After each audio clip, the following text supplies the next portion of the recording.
जय श्री राम। क्या ब्रह्मचर्य पालन करके हम बुद्ध बन सकते हैं? यह एक गहरा और महत्वपूर्ण सवाल है जो हमारी आध्यात्मिक यात्रा और जीवन के सार को समझने में मदद करता है। ब्रह्मचर्य का अर्थ केवल शारीरिक संयम नहीं, बल्कि मन, वचन और कर्मों का नियंत्रण भी है।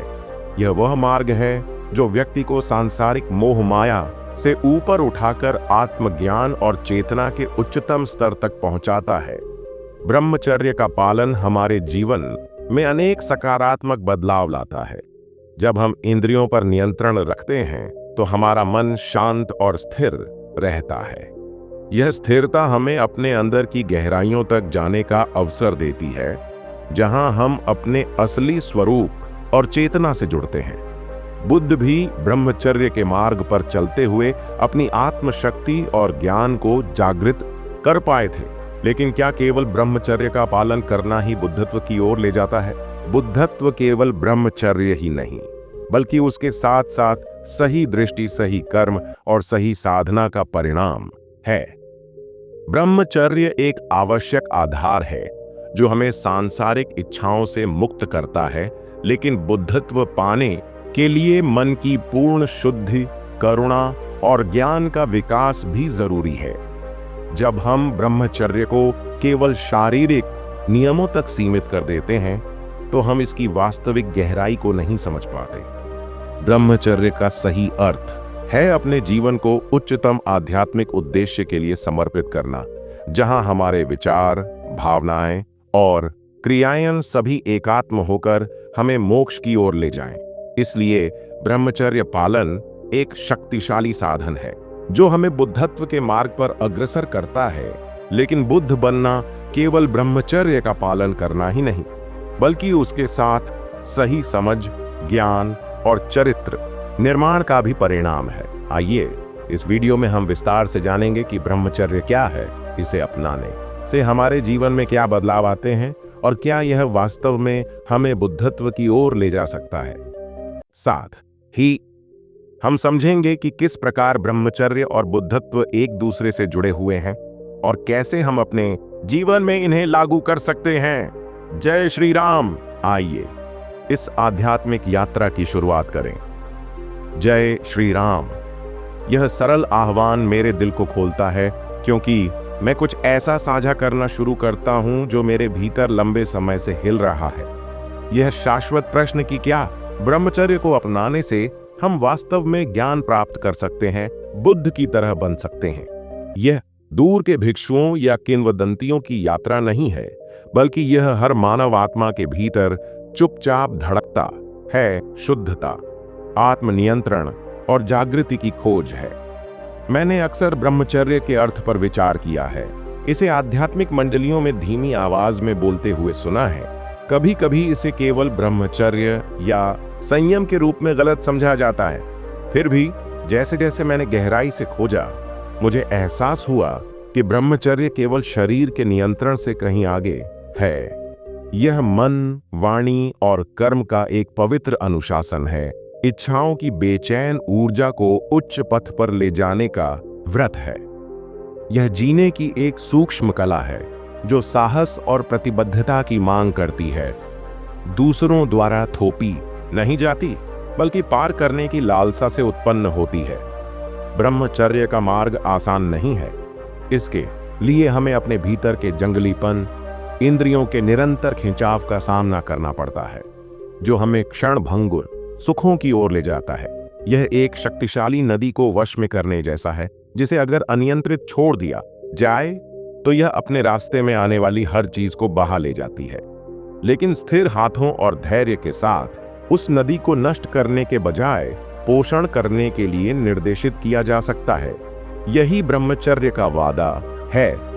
कच्ची इच्छा को केंद्रित शक्ति में बदलना, व्याकुलता को भक्ति में बदलना।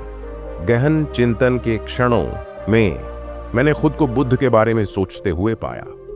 क्या वह केवल एक व्यक्ति था जिसने भौतिक सुखों का त्याग किया था, या क्या उसकी शांत और उज्जवल उपस्थिति के पीछे एक गहन आंतरिक यात्रा थी? उनका जीवन हमें सिखाता है कि सच्चा ब्रह्मचर्य जीवन का खंडन नहीं, बल्कि एक महान वास्तविकता की पुष्टि है। बुद्ध का ब्रह्मचर्य केवल बाहरी संयम नहीं था, बल्कि आंतरिक स्वतंत्रता की अभिव्यक्ति थी। उन्होंने इच्छाओं पर विजय प्राप्त की, हाँ, लेकिन इससे भी महत्वपूर्ण बात यह है कि उन्होंने अपने मन को एक स्पष्ट, दयालु दर्पण में बदल दिया, जो बिना किसी विकृति के सत्य को प्रतिबिंबित करता था। ब्रह्मचर्य का अभ्यास उस आंतरिक स्पष्टता का द्वार खोलता है। जब इच्छाओं पर नियंत्रण नहीं होता, तो वे हमारे निर्णय को धुंधला कर देती हैं, हमें बेचैन रखती हैं और हमें दुखों से बांध देती हैं। लेकिन जैसे ही हम इन आवेगों पर काबू पाना शुरू करते हैं, एक अजीब सी आजादी पैदा होती है। यह भोग विलास की आजादी नहीं है, बल्कि लालसा के बंधन से आजादी है। हमारा मन एक शांत झील बन जाता है, जो लालसा की लहरों से अछूता रहता है। उस शांति में बुद्ध द्वारा कही गई बुद्धि का उदय होना शुरू होता है। मुझे अपने संघर्ष याद हैं। मानव मन एक तूफान है। ऐसे दिन भी थे जब शरीर ने विद्रोह किया, मुझे आराम, पलायन और विकर्षणों की ओर खींचा। लेकिन कमजोरी के वे पल भी सबक बन गए। हर बार जब मैंने संयम चुना, तो ऐसा लगा जैसे मैंने अपनी आत्मा में शक्ति का बीज बो दिया हो। वह बीज धीरे धीरे जागरूकता में अंकुरित हुआ। यह जागरूकता कि मन कितना शक्तिशाली हो सकता है जब वह सनक के गुलाम न हो, बल्कि इच्छा शक्ति द्वारा निर्देशित हो। यह जागृति तुरंत नहीं होती, यह धीरे धीरे प्रकट होती है, जैसे भोर की कोमल रोशनी अंधेरे को पीछे धकेलती है। ब्रह्मचर्य की यात्रा धैर्य और आत्म प्रेम की मांग करती है। यह कठोर दंड के बारे में नहीं है, बल्कि कोमल अनुशासन के बारे में है। हर आग्रह के पीछे के कारण को समझना, बिना किसी निर्णय के उसे पहचानना और इसके बजाय एक उच्च उद्देश्य चुनना। मुझे जो सबसे गहरा एहसास हुआ वह यह था कि ब्रह्मचर्य जितना संयम के बारे में है, उतना ही सकारात्मक ऊर्जा के बारे में भी है। यह अस्वीकृति का मार्ग नहीं है, बल्कि पुनर्निर्देशन का मार्ग है। वह ऊर्जा जो अन्यथा अर्थहीन खोजों में नष्ट हो सकती है, उसका उपयोग रचनात्मकता, करुणा और आध्यात्मिक विकास के लिए किया जा सकता है। बुद्ध की शिक्षाएं हमें याद दिलाती हैं कि मन ही सब कुछ है। हम जो सोचते हैं, हम बन जाते हैं। इसलिए जब ब्रह्मचर्य हमारे विचारों और कार्यों को सत्य और करुणा के साथ जोड़ता है, तो यह जागृति का मार्ग प्रशस्त करता है। फिर भी बुद्ध जैसा बनना केवल ब्रह्मचर्य का अभ्यास करने की बात नहीं है। बुद्ध का ज्ञान सद्गुणों के एक समूह से आया था। ज्ञान, करुणा, मनन और नैतिक जीवन। ब्रह्मचर्य एक आवश्यक स्तंभ है, लेकिन इसे सही समझ, ध्यान और प्रेम दया द्वारा समर्थित किया जाना चाहिए। ये गुण आपस में जुड़ते हैं, एक सामंजस्य बनाते हैं जो जागृत मन की चमकदार प्रकृति को दर्शाता है। यह याद रखना महत्वपूर्ण है कि ब्रह्मचर्य कोई कठोर नियम पुस्तिका नहीं है, बल्कि एक जीवंत अभ्यास है। यह प्रत्येक व्यक्ति की यात्रा के अनुकूल होता है। कुछ लोगों के लिए यह ब्रह्मचर्य के रूप में प्रकट हो सकता है, दूसरों के लिए यह एक प्रतिबद्ध रिश्ते में इच्छाओं पर काबू पाने के बारे में है। सार एक ही है, आत्मनियंत्रण, पवित्रता और भक्ति की खेती करना। इस अभ्यास के लिए ईमानदारी की आवश्यकता होती है। अपने आवेगों पर एक ईमानदार नजर और बढ़ने की ईमानदार इच्छा। अपने शांत क्षणों में मैं अक्सर इन विचारों के साथ बैठा जीवन की नब्ज को महसूस कर रहा हूं। दुनिया हमें ऐसे विचलित करने वाले कामों से लुभाती है जो खुशी का वादा करते हैं, लेकिन अक्सर केवल क्षणिक आनंद देते हैं, जिसके बाद खालीपन आ जाता है। ब्रह्मचर्य हमें सतह से परे देखना सिखाता है, उस स्थायी आनंद की तलाश करना जो भीतर के सामंजस्य से उत्पन्न होता है। यह फुसफुसाता है कि सच्ची शक्ति बाहरी विजय में नहीं, बल्कि स्वयं पर महारत हासिल करने में निहित है। मैंने उस शक्ति को महसूस किया है, एक दूर के आदर्श के रूप में नहीं, बल्कि एक जीवंत शक्ति के रूप में। जब मन शांत हो जाता है तो स्पष्टता उभरती है। जो समस्याएं कभी असाध्य लगती थीं, वे अपनी पकड़ खो देती हैं। डर खत्म हो जाता है, उसकी जगह खुद को गहराई से जानने से पैदा हुआ एक स्थिर आत्मविश्वास आ जाता है। यह आत्मविश्वास अहंकार नहीं बल्कि विनम्र शक्ति है, जो बुद्ध की शांत बुद्धि का प्रतिबिंब है। कभी कभी यात्रा एकाकी लगती है। हमारे आसपास की दुनिया क्षणभंगुर इच्छाओं की खोज में आगे बढ़ती है और ब्रह्मचर्य चुनना उल्टा तैरने जैसा महसूस हो सकता है। फिर भी इस एकांत में एक गहरा साथी होता है, आंतरिक शिक्षक, भीतर का साक्षी, प्रलोभन और संदेह के तूफानों के माध्यम से हमें धीरे धीरे मार्गदर्शन करने वाला एक भरोसेमंद दोस्त बन जाता है। मैंने यह भी सीखा है कि असफलता मार्ग का हिस्सा है।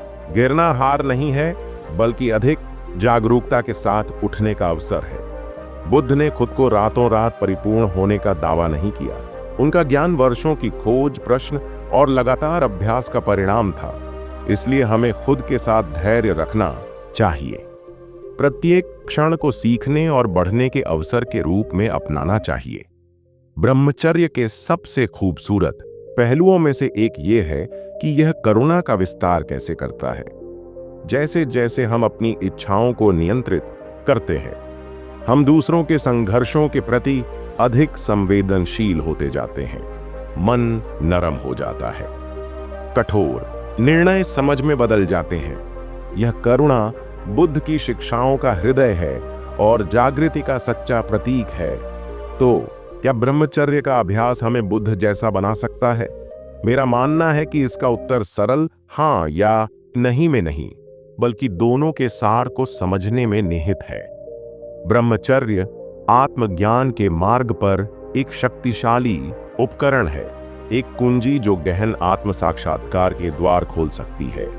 लेकिन बुद्ध जैसा बनने के लिए उनकी शिक्षाओं की पूर्णता को अपनाना भी आवश्यक है। ज्ञान, करुणा, सचेतनता और नैतिक जीवन मार्ग पर प्रत्येक कदम उस प्रकाशमान अवस्था की ओर एक कदम है।